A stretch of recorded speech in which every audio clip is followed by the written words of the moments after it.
my channel.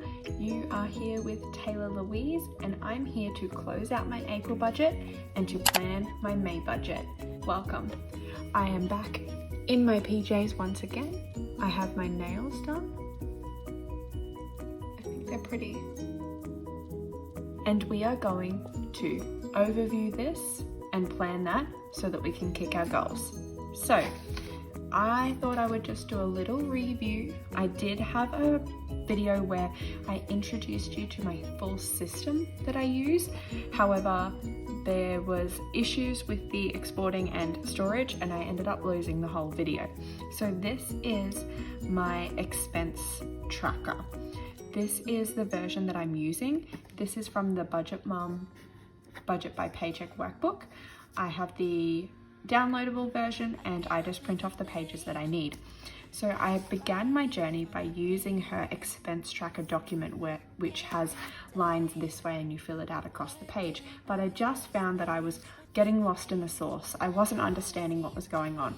This here gives me a whole picture of everything that I have spent money on in the month at a glance. I can see that most of my money went to savings because there's so much bright orange here that is my savings color.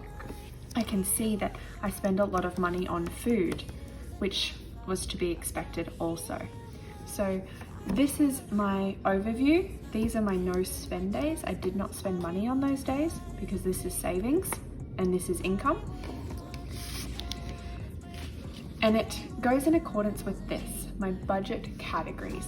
So bills, utilities, food, savings, spendings, beauty, miscellaneous, fitness, gifting, house, Boo, my boyfriend, and Bernie, our dog.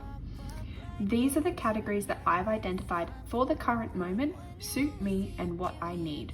They don't necessarily make sense. Utilities, we know this is electricity and water, but I class those as bills. My idea of utilities are the things that are optional bills.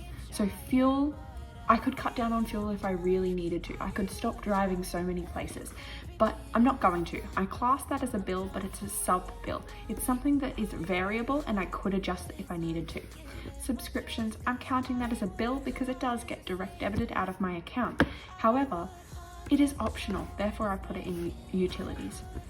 And then repairs is just, I haven't actually spent anything on repairs, but that's where that would go, is like a one-off bill would go in the utilities.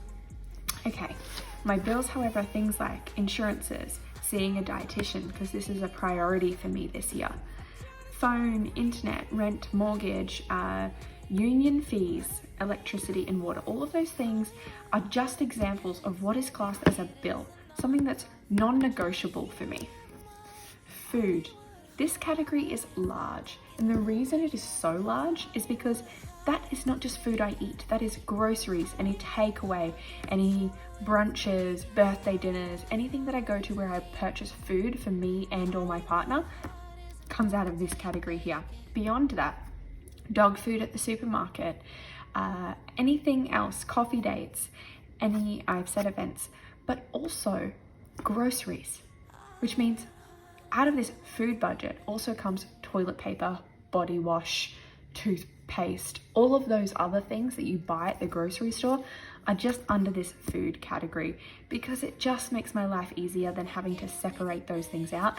I would rather give myself extra money towards a food category and call it a day than try and track my toiletry purchases, my dog purchases, this, that, and the other while at the grocery store. I believe it's already stressful enough. And if I spend too much time there, I'll also spend too much money there. So I don't want to be negotiating the bill while I go. Savings, into sinking funds and out of sinking funds. Any debt payments as well. I currently don't really have much debt. I have a student loan, which is a HEX debt or a student help loan as it's known here in Australia.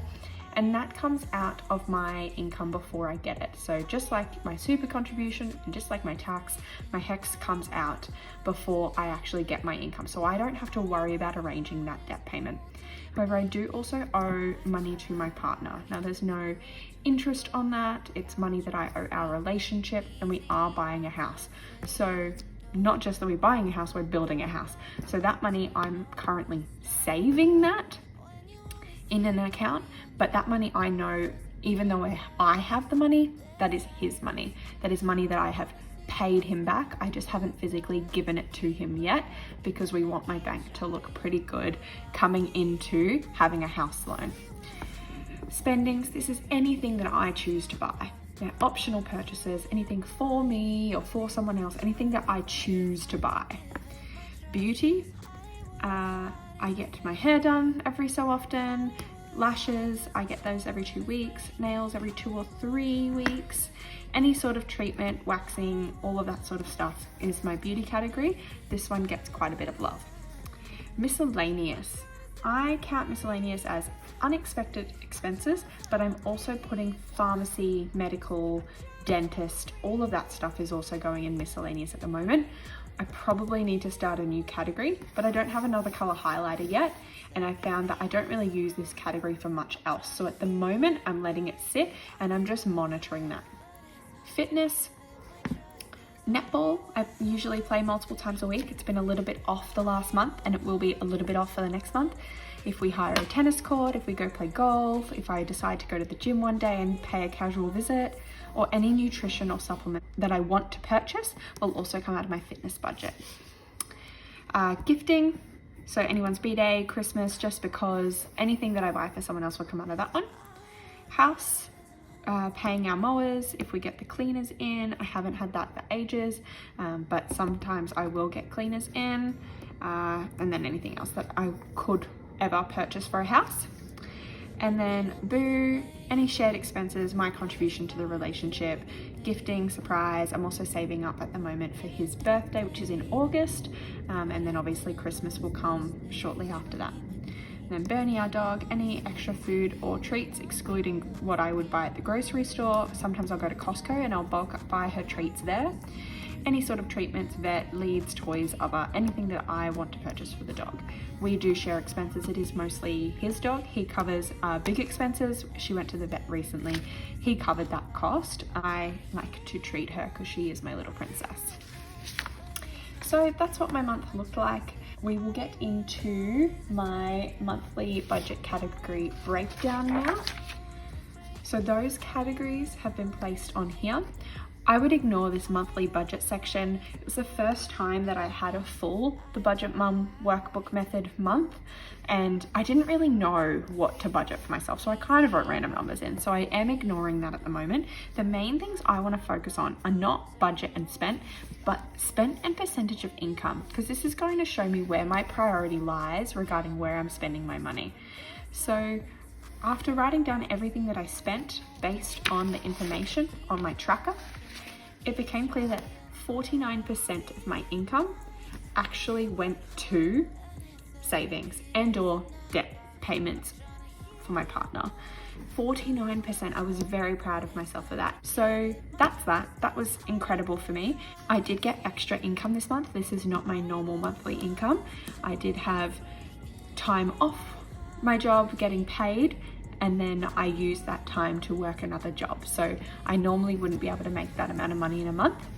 Bills got 33%, utilities 2%, food 16%. I need to work on this category. I am still spending a lot of money in there, but I did bulk buy food for the dog. So I did spend about $60 on 3 massive bags of food. So that 21 kilos of food. I probably won't need to buy her food again this year. Spendings, 10%, beauty 4%. I was surprised by this, I thought it would be higher. Miscellaneous 4%, fitness 1%. This would normally be higher, however I did get injured this month, so it meant that my costs did drop. Gifting 2%, house 1%, and then I didn't really spend anything specifically on my boyfriend or my dog, because the food that I bought came out of my budget and she went to the vet, but I didn't pay for that, my partner did. Don't get caught up in the fact that this all adds up to over 100. It does, it adds up to around 120 or something like that. The reason for that is because I counted savings for everything that went into savings. So if money came out of savings, I counted it as spent in one of the other categories. But savings I wanted to actually commend myself for what money I did save. For example, there is I should show you. There is where did I put it? I'm so sorry. Okay, here. This was a payday or a budget day, so I do have a lot of transfers that were done on that day. So if I look over here, house, $1,000. I put $1,000 into saving for the house that we want to build on that day. And on the same day, that $1,000 that I saved actually went onto a deposit for a piece of land. So that $1,000 went towards a deposit on that day, so it was spent. But I didn't want to just have that as, oh, I spent an extra $1,000 on bills this month. I worked really hard, I had that second job, and the whole idea of that was to save that money to be able to put it towards that. So I wanted to notify myself that, no, you saved this money. You wouldn't have been able to spend that money on the deposit if you hadn't saved it, if you hadn't worked really hard knowing that this was coming. So that is most of my April budget. One last thing that I will go through with you is my sinking funds update. So I just wanted to do a little brief thing at the beginning of the month. So the 1st of April, this is where my sinking funds were at, and this was what they were at the end of the month and the changes. So I did have an increase in my sinking fund amount, about $1,600, almost $1,600. And this actually does account for the fact that I lost that $1,000 to my house deposit. So it would be closer to $2,600 if that deposit was coming out next month instead of last month. So cushion in my bank account was sitting at $193. Yearly bills is sitting at $100. I gained $50. New car, service on my car, all that sort of stuff is sitting at $390 at the moment, which means that it's gone up $260 this month. Home is sitting at $500. It's gone up $250 and the extra $1,000 that I saved and spent on our future home.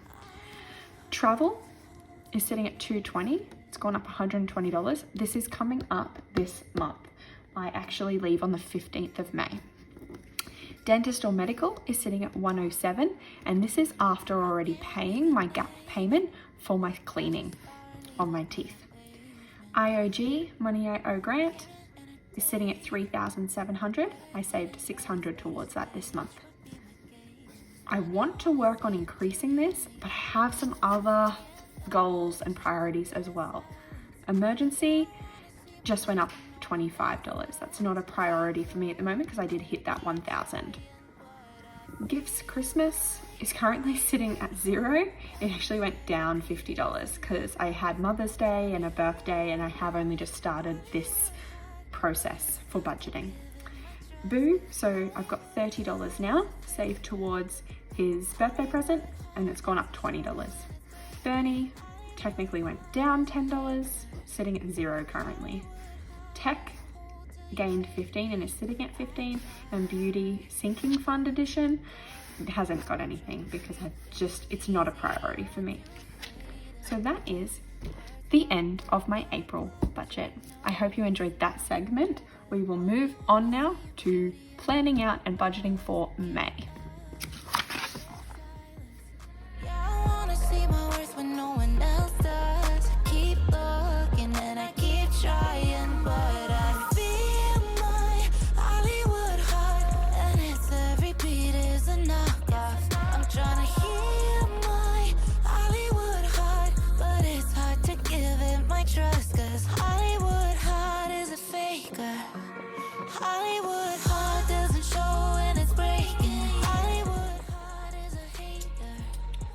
I will just explain as well what these numbers mean here while I write them in. So my cushion is just what stays in my main bank account. So I have a bank account named bank, and that's just where my money comes in, comes out of, transfers to. It's the one linked to my card. So I leave a little bit of a cushion in there just in case something unexpected comes out. There's money there. I'm still working this up at the moment. I want to get it to 500. Then I have 2, which is yearly bills, because I have a separate online account just for yearly bills. So I'm saving up that money for yearly bills, and all yearly bills will come out of that account next year, like insurance, rego, all of those things that only happen once annually. Then I have 4 things in 3. So this is car, home, travel, dentist and medical. Those 4 things are 3 because I have one account named sinking funds that all of these balances are in together. So these things actually total up in one account. So they are saved together and I track them separately so I know what money belongs to which savings, or which sinking fund rather. I have a separate account for the IOG debt because I want to know what money is not mine. I can clear that out at any time and send it all to him. An emergency, again, this is fully separate because this one is the highest interest rate account, because emergency, I don't plan on using that. I plan to just continue to put $5 or $10 each pay into it to slowly increase it, but it's not a priority and I want that money to sit there and never need to be used. I don't want emergencies to occur, so I've separated that money altogether. These don't have numbers because they are cash. They are in my cash binder. And that's the sinking funds update. Welcome to my grubby clothes and my grubby face, but it is Sunday evening. You've been here with Taylor Louise. Follow me on Instagram at _Taylor Louise. I would love to see you over there. I always post on my Instagram when there's a new video up. I will get this out as soon as I can. Hopefully I will also have the cash stuffing for you very, very soon. I love watching cash stuffing videos and budget with me's. So comment down below if you have a channel of your own and I will be sure to check you out. Check me out also. Subscribe, like, comment, you know the drill. Just do all of the things, send all of the love. I have been absolutely blown away by the views that my last video got. I can't believe it. Like, genuinely cannot believe it. I am so grateful. I went from like 4 subscribers a week ago to 24, like 20 subscribers in a week. I follow people that have millions of subscribers, and I mean, I don't even want that for myself, but that always seems crazy to me, and yeah, even I am so blown away by the support that I have received from all of you. So just thank you so much from the bottom of my heart for joining me, caring. I just wanted to do this for fun. This is just fun for me. I love talking. That's why I'm a teacher. I love budgeting. I like organization of all kinds, and this has just been really fun to monitor my progress and monitor my journey and actually talk about it online. The tippy tappies continue. There is a ball in her mouth again. I'm gonna go play with my dog. I love you guys. See ya. Say bye. Bye.